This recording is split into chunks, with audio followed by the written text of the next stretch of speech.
Lastly, how can we ameliorate the impact of the fall in oil international price on Nigerian economy? Joining me on the show right away from Lagos is Olatide Jeremiah, CEO of PetroleumPricing.com, who will be joining me as we engage to find answers, solutions, empirical practical solutions to Nigerian oil production underproduction. A very good day to you, Mr. Olatide. Yes, thank you for having me. All right, good to see you once again. Yes, can you see me? Yes, very well.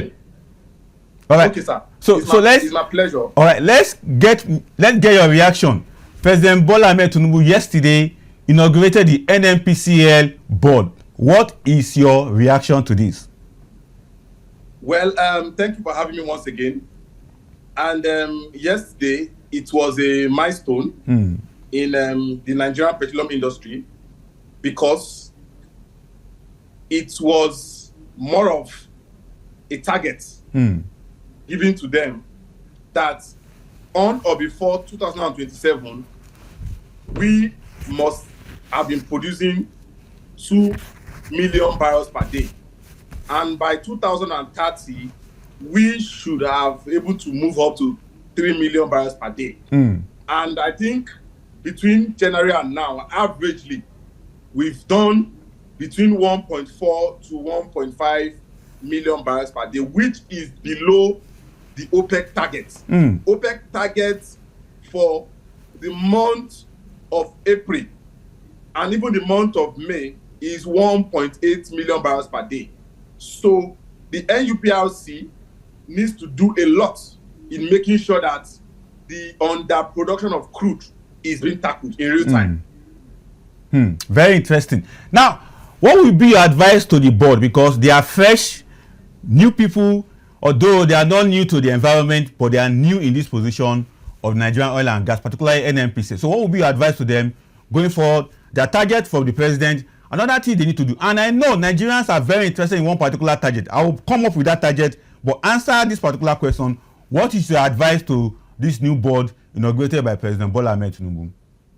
Well, basically, as an expert, I would advise them to collaborate. They need to collaborate with the host communities so as to fight against theft and vandalism. The reason why we are having underproduction of crude in Nigeria is completely theft and vandalism of our pipeline. So they need a whole lot of collaboration with the stakeholders, the host communities, the JV, the firms they are collaborating with, the firms that those rigs are leased out to.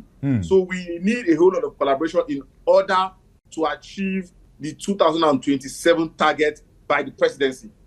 Very interesting. But there's one target that Nigerians will want the board to focus on.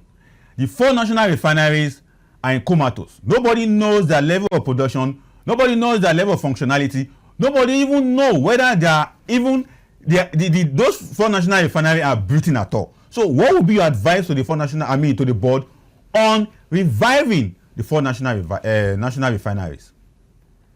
Unfortunately, it's a big shame that a country like Nigeria, our 4 refineries that has over 450,000 barrels per day, which can give us over 70 million liters in petrol and diesel and jet A and LPG is not functioning. It's unfortunate. So my advice to the board is they need to boot out those that need to be booted out. They need to sanitize the NNPCL. We've all seen that the NNPCL is rooted in corruption, and that was why a whole lot has gone down the drain. 80 billion naira was found in some of the MD's accounts.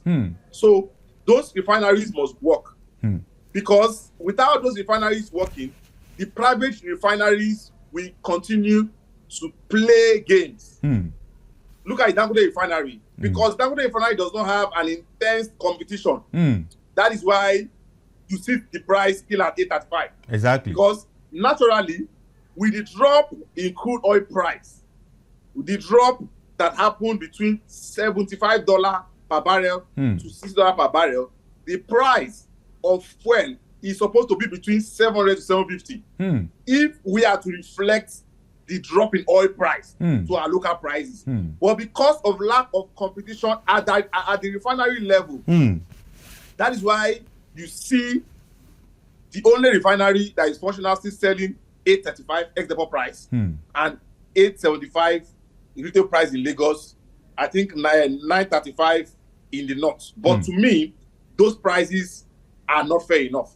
For a country like Nigeria that has 4 refineries, for a country like Nigeria that is the top producer of oil in Africa, for me, those prices are not realistic. They need to go down. But talking about the only way to go down is when there's a competition at the refinery level, poor refinery comes up, and all our refineries, the 4 major refineries, the Port Harcourt refinery, the Kaduna refinery, the Warri refinery, they keep working, and there will be intense competition at that level, and price will drop. Now, talking about price and talking about competition, for the 6th time, Dangote refinery have dropped their price. A breaking news came out yesterday evening when we saw another price dropping from Dangote. And a lot of people will be asking, what is informing this price dropping from Dangote? Is it because of the lack of competition or the crude oil issue that we are seeing globally? From your own perspective, give us a perspective for us to understand why Dangote is dropping price. The 6 times this year alone. Okay, thank you. I'm going to give a breakdown of the 6 prices fluctuation between January and now. On the 19th of January, it increased the price from $899.5 to $950. It cited increased in oil prices. Oil prices rose to $82 per barrel.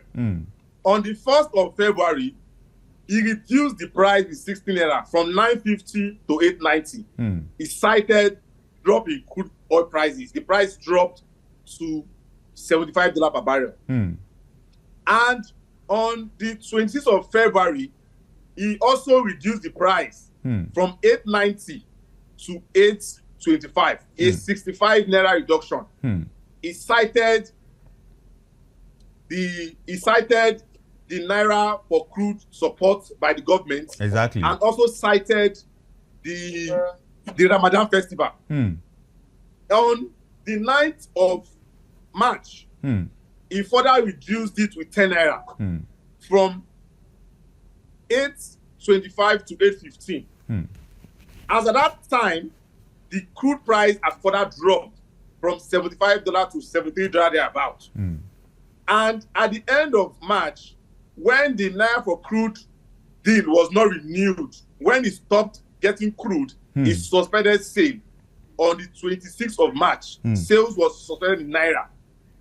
And in April 10, he resumed sales. And the funniest thing is that by April 10, the US tariff over all countries of the world was in place. And prices have dropped from that $73 to $60 per barrel. That is like a 13% drop. But when Dangote was about to review his price, he just reviewed it slightly from $880 to $865. And that is a 1.7% drop compared to a 30% drop in crude oil price. Because crude oil price makes 80% of our local prices.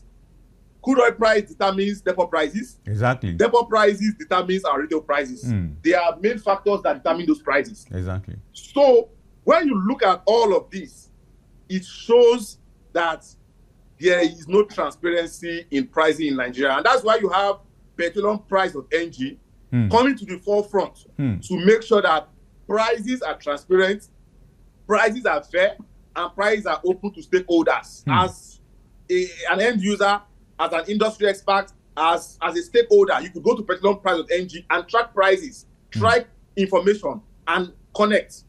With that, I'm very sure there will be better prices at the pump. Exactly. Now, talking about better prices and talking about the profit, talking about the benefit, the question now is, are these prices good for the consumer or just a benefit for Dangote alone? Because from your narration, it's like it's not here, it's not there. it's like it's just for the owners, it's just like for the Dangote. But looking in between, can we say the people will benefit from it, but Dangote is also benefiting from this price reduction, as said? Okay. Quite frankly, personally, this is my opinion. The 15 naira drop yesterday is not substantive. It's not enough. Looking at it, it's not going to have effects in the petroleum market in Nigeria. Now, let's do the analysis. He's dropping prices on 6 subsidiary stations. You have MRS, you have Adova, you have Eden, you have Optima, and you have one of them. Now, let's take the 2 top of them. MRS has just about 600 stations across Nigeria. Adova has 450 stations across Nigeria. If you add them with the other stations, there are less than 2,000 stations in Nigeria against the 45 to 50,000 stations in Nigeria. So the number of 2,000 stations is even less than 5%. So they will not make any impact. And 15 naira will not reduce anything in the market. It will not affect the commodities of things in the market. So prices should go down. Crude oil prices, as I speak with you this morning, has dropped because of Trump's is really pushing for lower prices. He feels that as soon as oil prices goes down, the war, the revenue that Russia is getting will be reduced, and they will not be triggered to keep fighting that particular war. Exactly. And Trump also feels that as soon as oil price drops, prices of gasoline, of fuel in US will drop. Exactly. So I think prices have dropped reasonably. Our local prices will drop at the depot, and it should also drop at our retail outlets. So now, Nigerians can enjoy the benefits of fair prices. Exactly. I really love your submission on this regard. But talking about numbers of filling stations across Nigeria, what is still the problem between the independent marketers picking up product from Dangote, where we just have about 6 organizations picking fuel from it? What is happening between them? Why can't IPMAN also encourage their members to go and pick fuel from Dangote? Okay, I'm going to give you an insight into the business conflicts between the marketers, the oil marketers and Dangote refinery. There is a business conflict as I speak with you. The oil marketers are of the opinion that Dangote has taken 50% of their sales because of Dangote's heavy gantry loading. Dangote loads over 2,500 trucks, about 2,500 trucks daily. That is about 48 to 50% of the market. So they are not happy.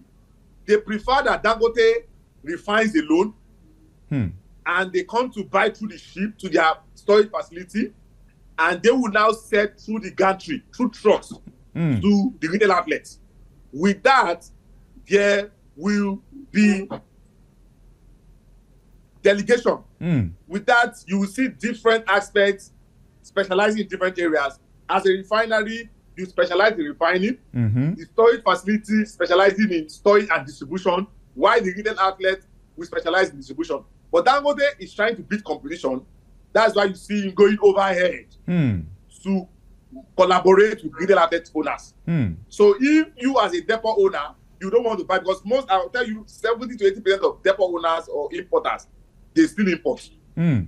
They prefer to import than to buy from him because of several factors. One of those factors is that he has infringed on what they call their space in the industry. They've been around. The oil marketers, they've been around for donkey years. Exactly. They understand the industry back and front, and they still want to remain in business. But they feel Dangote's gantry loading 24 hours a day, 7 days a week is infringing on their business.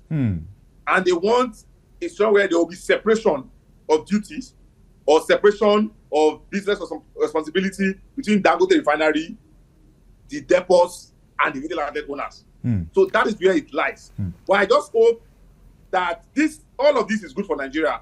The more they keep having their conflicts, the more price keep dropping. Because this has triggered recent drop prices to drop because the back and forth between the oil marketers and Dangote refinery has triggered drop in price. But the best thing they really need to do is to collaborate. They need to collaborate for the betterment of Nigeria, look at ways where they could come together, the oil marketers, the depot owners, to come together, see how they collaborate with Dangote refinery and other refineries coming, the Boa refinery that is coming up soon, so that cheaper fuel will get to the pump. Exactly. I agree with you. We need cheaper, not just cheap, but affordable price of fuel for all Nigerians. But going forward into our discussion today, so that we can focus on what really brought us here today to discuss underproduction of crude oil. In your own understanding, what is the challenge of Nigeria through underproduction of crude oil? I mean, why are we suffering from such issue at this point in time? In the first quarter of 2025, January, February, March, April, we have suffered over 208 million deficit in our production because of what? Several issues that have been raised. But from your own perspective, why are we suffering from underproduction of crude oil in Nigeria? Well, unfortunately, it boils down to corruption in the upstream sector. We have the upstream and we have the downstream. The upstream responsibility is to exploit crude from the ground and transport it to refineries or export sales for revenue for the government. But the problem is in the upstream. The corruption in the upstream is deep. There is a whole lot of theft within cabals in the upstream sector. So I am just hoping that this new board will go head on to tackle corruption in the upstream, because if corruption like this continues, it's going to affect our revenue grossly. Because OPEC has given us a target of 1.8 million, which we are supposed to even exceed 2 million naturally. But because of vandalism, theft, and collaboration with the host communities, the insiders collaborate with communities in order to extract or steal our... Oh, okay, we have a network connection. Our resources. That is this decline. Yes, why are we having this decline in our crude production? Now, talking about these challenges, a lot of people have also talked about, especially expert and industry watchers like you, have made mention that we have challenges, although you made mention of corruption. But beyond corruption, there are other issues that people have talked about that is affecting our production. Even though OPEC gave us 1.8 million barrels to be produced per day, we also have problem of sabotage in the infrastructure of oil facilities. What's your take on that? Come again. I can't hear you. We have issue sabotage in the oil installation facilities, which have been mentioned. Even the government have said that one of the key problems they have in the production cycle of the oil in Nigeria how to do with sabotage within the life cycle. Sabotage affecting infrastructure is one of the key things they have mentioned. They also mentioned issue of obsolete equipment, pipeline that have been obsolete for many years. But from your own perspective, are these cogent reasons why we are still suffering this issue? Yes, quite frankly, they are part of the reasons. We have numerous reasons why we still have underproduction till date. And obsolete pipelines are part of it. Those facilities are not up to standard. And that is why this new board needs to be on their toes to make sure they need to do everything within their reach to make sure that our production is up to 1.8 million liters, 2 million liters before 2007. So it is a thing of the will. If they have the will, because they are going to fight it, they've been inaugurated, they've been given the power to act, and they've been given a tax and a target. So they have everything within their disposal to make sure that they tackle it and make sure that they solve this underproduction problem. Though this underproduction problem has been ongoing for a while, because it is corruption in Nigeria. If you want to fight corruption in Nigeria, corruption will fight back. So it is difficult to fight corruption, theft, vandalism in the upstream sector. But with that particular will, I am sure the NMPCL board, the NUPRC commissioner will tackle it head on. Now, talking about tackling some of the challenges, one technical aspect of the challenge that have just been discovered recently was that in the first quarter of 2025, Nigeria was not able to sell some of this crude that was exploited from the ground. Then there was this question that was being asked: the impact of crude oil price reduction globally. From your own understanding of this industry, from your own understanding of this sector, how is international oil price reduction affecting our production in Nigeria? Okay, thank you. In line with the imposition of tariff by Trump, it affected demand because what determines price all over the world in any market outside the oil market is demand and supply. It's a major factor. So when you have enough supply but little demand, prices will drop anywhere in the world, in any sector. So now coming to the oil sector, in the month of March, OPEC had a meeting to increase production in the month of April. And as they stepped into the month of April, they increased production. And because of that increase, it affected the oil price. And Trump also came with his tariff war, with the imposition of tariff. That also affected so many countries. It reduced demand. That was why we had our issues of having our crude not being sold out. Because those tariff war really reduced demand. It affected industries. So demand declined massively. But hopefully they are in talks. US and China are in talks to see how they could work around the tariff. So they are looking for ways to still reach a common ground on those tariffs. And with that, I think demand will start surging. Exactly. And prices will get to a particular point where it's going to be a plus for communities or countries that are oil producers and to the world at large. Very interesting. As you said, communities and countries producing oil. For Nigerian case, it is a threat to our economy. I mean, a big threat to 2025 budget. For instance, the 2025 budget, we are expected to earn about 36.35 trillion naira from crude oil. But with what is happening right now, either the price nosediving, either the price is reducing, either the price is declining, it is already a threat to 2025 budget. And for government, they're looking for a way out. But Olatide, from your own angle, what can we do, to checkmate this international oil price reduction impact on the economy? Although the government is trying to diversify the economy, bringing out so many innovation area to spur up revenue for the government, but take a look at this international oil dimension and help us out on the way out. Well, it's unfortunate that a country like Nigeria is 70 to 80% dependent on our oil as revenue. It's so unfortunate because we have other natural resources and we are supposed to make good use of those resources and make revenue from them. But because of the oil money is so fast, it's so quick, and it's so sweet.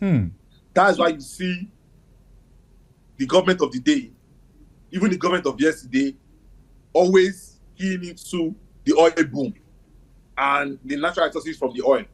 So, but I'm going to advise today that we really need to look elsewhere and look for ways to generate a non-oil revenue, because China, other countries of the world are working out alternative for fossil fuel. They are working alternative for fossil fuel.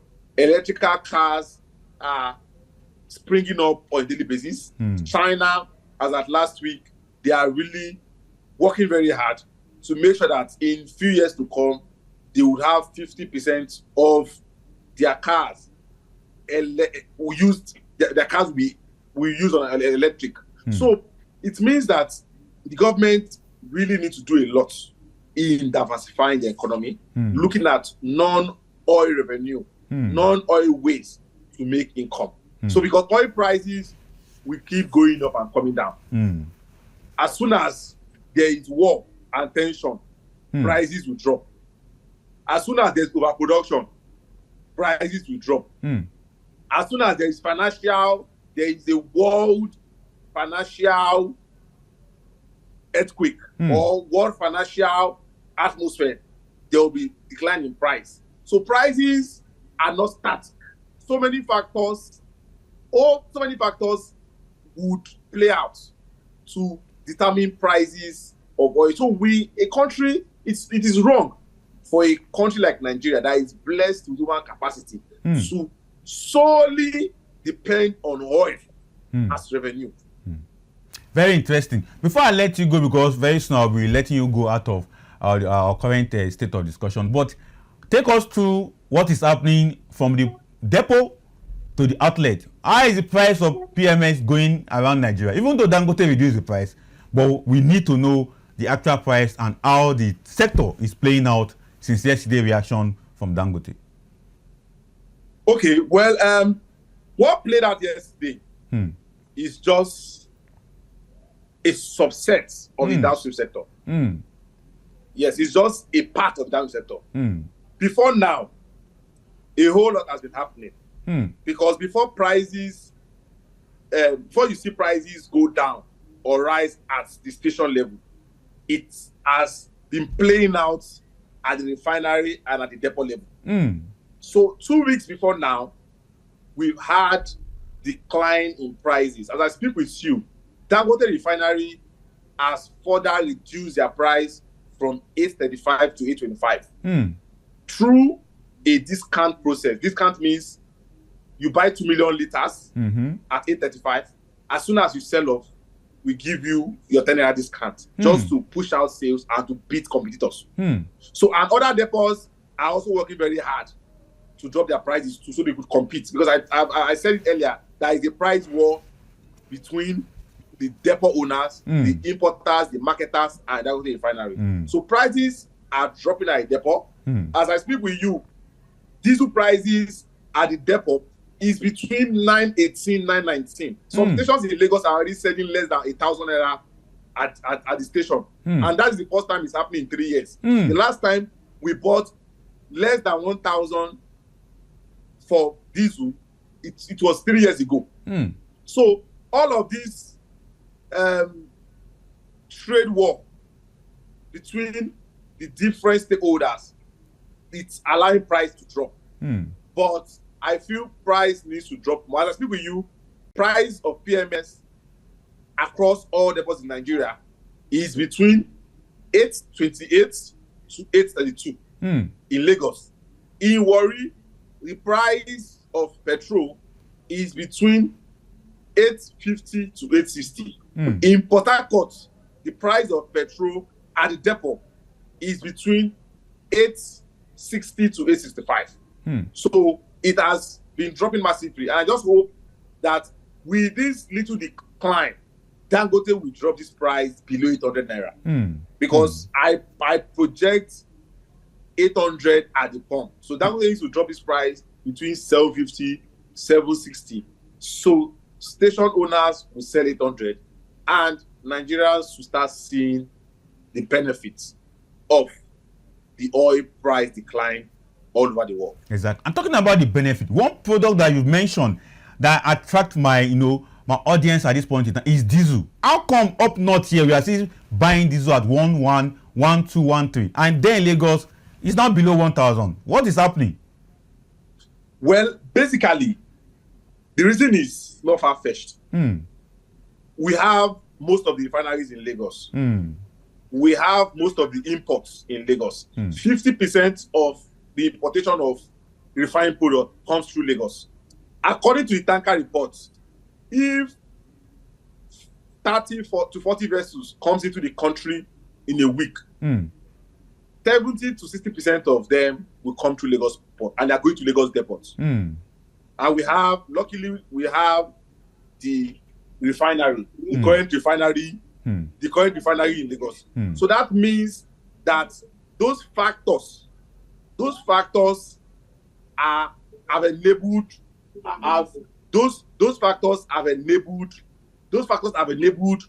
cheaper price in Lagos.